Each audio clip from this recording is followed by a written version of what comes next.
Performance-Based Project for Models of Teaching by Brandy Toth, Franciscan University of Steubenville. The instructional model that I will be using is Madeline Hunter's Instructional Theory into Practice. The ITIP model has teachers considering 7 elements when designing a lesson. Those elements include learning objectives, anticipatory set, lesson objectives, input, check for understanding, guided practice, and independent practice. Not all of the 7 elements have to be included in the lesson. This is determined by the teacher's professional judgment. The 5 strategies that I will use that we had learned in Models of Teaching will be setting objectives, providing feedback, note-taking, cooperative learning, and homework.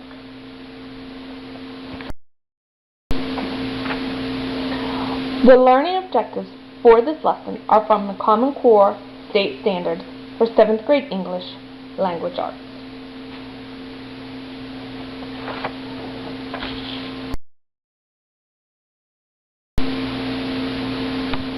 At the start of the lesson, I will have the students watch this video. I'll then ask the students, after the video is watched, what the point of view is. What are the characteristics of the wolf? I will tell the students to think about these questions as we go over our lesson.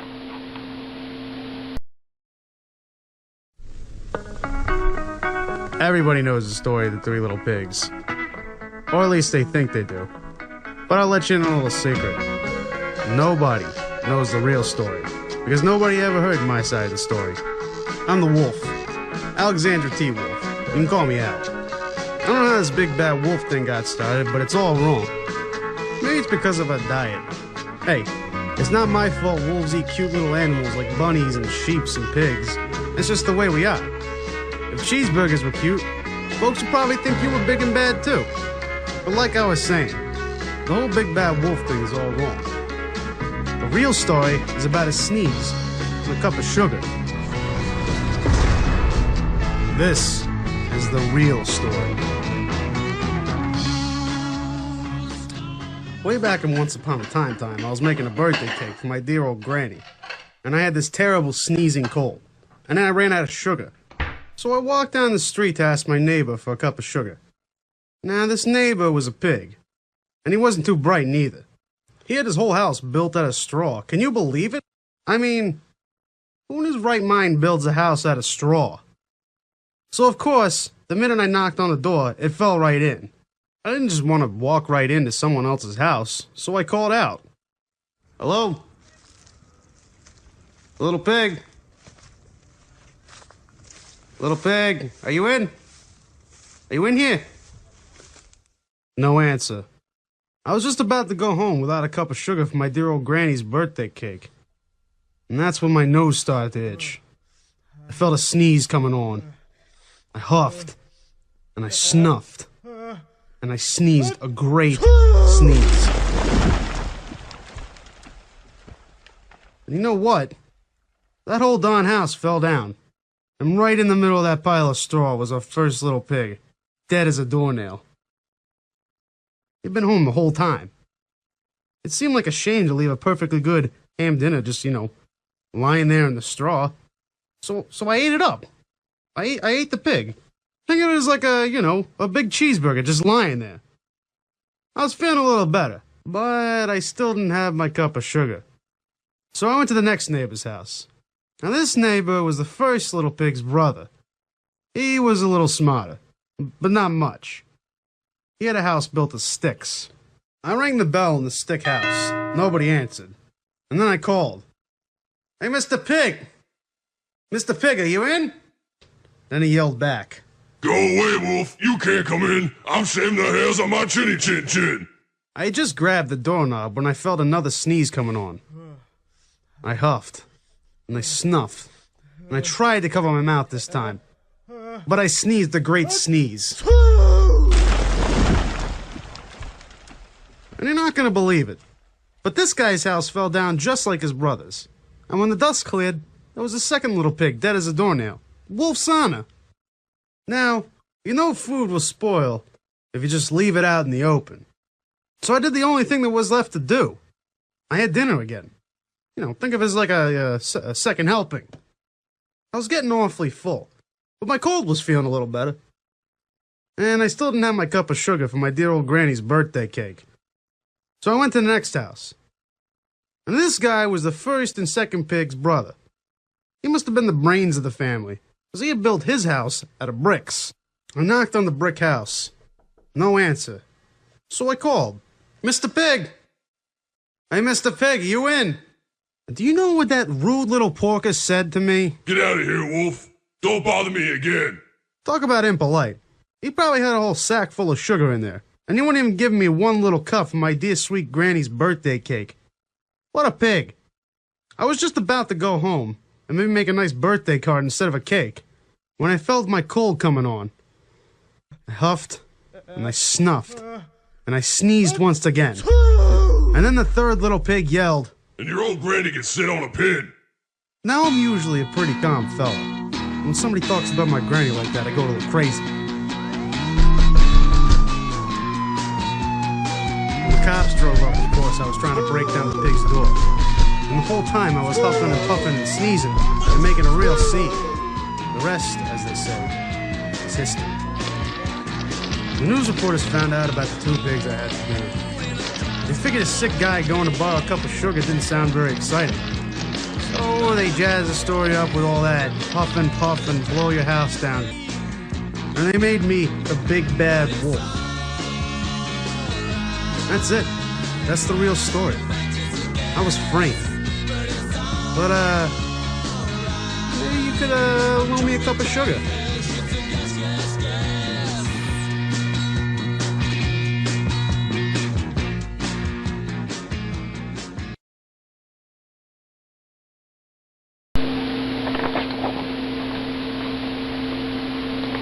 Here are the learning objectives for the lesson today. I'll have the students read each objective.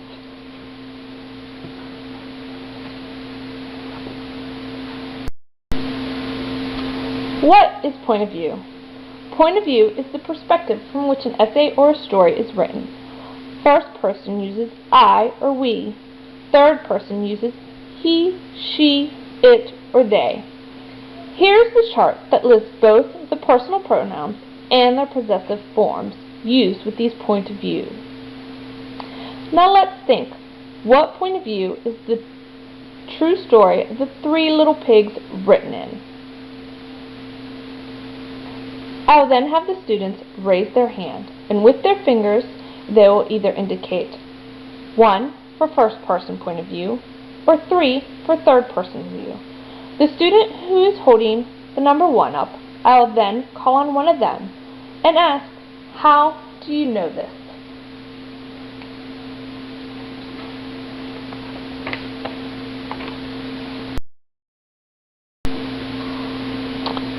What is characterization? Characterization is the concept of creating characters for a narrative. It is a literary element, and it may be employed in dramatic works of art or everyday conversation. Characters may be presented by means of description, thought through their actions, speech, or thoughts. There are physical attributes which include looks, facial features, body type, and clothing. An example of physical attributes is Mihaela has brown hair, brown eyes. She's tall, she wears black leggings and a purple sweater and has black Converse. I'll think, if these are attributes I would use when I'm drawing a picture of someone. Or this is how I would describe someone that can't see the person. There are also personality attributes, which describe how a person acts. An example of this is Mihaela is messy, spontaneous, loves cheering, loves to play the violin, and is sensitive. I would think, would you want to be friends with this person? What about their actions would make you want or not want to be friends? I will call on a couple students to give their reasoning. I'll then call on a student to give 3 examples of physical attributes for characterization of them. I'll call on another student to give 3 personality attributes that describe them. I'll then call on another student to give me some characterization of the big bad wolf from the video that we watched.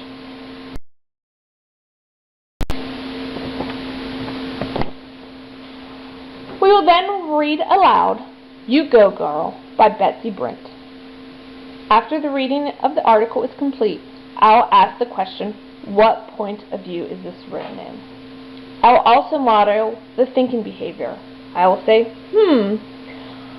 I'm going to ask myself, is the speaker using I, me, or he, she, or it? If the speaker is using I or me, it is first person. If the person is using he, she, or it, or they are speaking in third person. I will then ask the students which point of view the article is written. I'll have the students place 1 finger up for first, with 3 fingers up for third. I'll call on a student who had 1 finger up and ask, who can tell me how they know it is written in first person point of view? I'll provide feedback for the correct answer. Yes, we know it is in first person point of view because the speaker uses I. Can anyone give me an example of a story that uses third person point of view? Your example can be real or imaginative, and it needs to be short. Once the student gives an example, I'll provide feedback on that student's example, saying it was good use of using he, she, they, or it.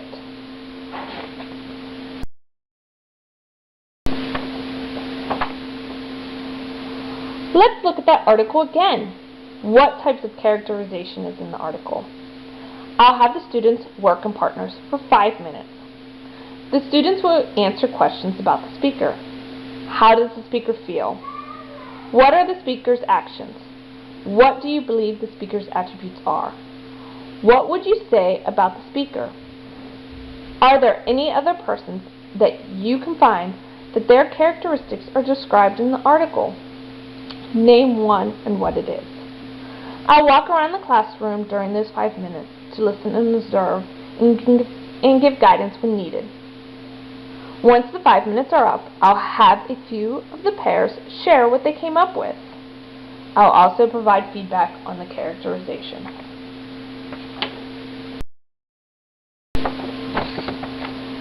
The students will then get their copy out of The Skin I'm In by Sharon Flake. I'll break the class up into groups of 4. I'll distribute 1 note card to each member of the group, identifying each person's unique role: the summarizer, the questioner, the clarifier, and the predictor. I'll have the students read the chapter. I'll encourage them to use the note-taking strategies that were previously taught, such as selective underlining or sticky notes, to help them better prepare for their role in the discussion. At that given stopping point, the summarizer will highlight the key ideas up to the end of the chapter. The questioner will then pose questions about the selection, unclear parts, puzzling information, connections to other concepts already learned. The clarifier will address confusing parts and attempt to answer the questions that were just posed. The predictor can offer predictions about what the author will tell them next. The predictor might suggest what the next events in the stories will be. The group will also work together to answer a worksheet based off of what they read. I'll then ask for a few groups to share their summary of the chapter, what point of view it is in, and the characters that they learned about from the worksheet.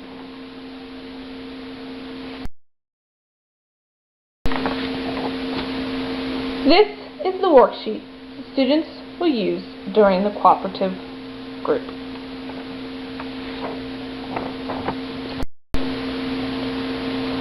Throughout the lesson, I'll be checking on understanding by the questions I've asked and the guide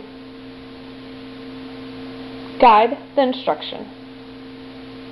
I'll look for cues by the way the students answer and the examples they provide, as well as the class reaction and body language. While students are working in groups, I'll check on responses and give guidance when needed. After students have completed the Chapter 1 portion of the lesson, we'll summarize what was learned today. I'll ask, who now can tell me what point of view is? I'll call on a student to give me the description of point of view. I will call on another student to give me an example of first-person point of view. I'll then call on another student to give me third-person point of view. I'll then ask, what is characterization? Call on a student to answer that question. I'll then call on another student to give me an example of a physical attribute of characterization. And I'll call on a final student to give me an attribute of a personality characterization.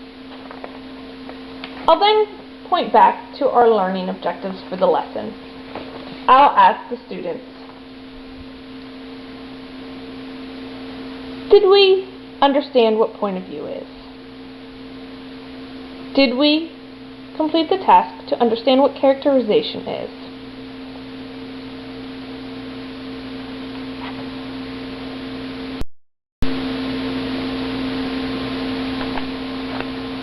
I will then assign homework for the night. The night's homework will be assigned to the students to write 2 narratives of an event, either real or imaginative. In the first person, one will be written in first person point of view, and the other will be written in third person point of view. It needs to be short and no more than 3 paragraphs. This homework will be assigned for practice for the students to get comfortable using the first and third person narrative. The homework will be given back the following day after turn-in with feedback and a chance to rewrite it if needed. This concludes my lesson plan on point of view and characterization. Thank you.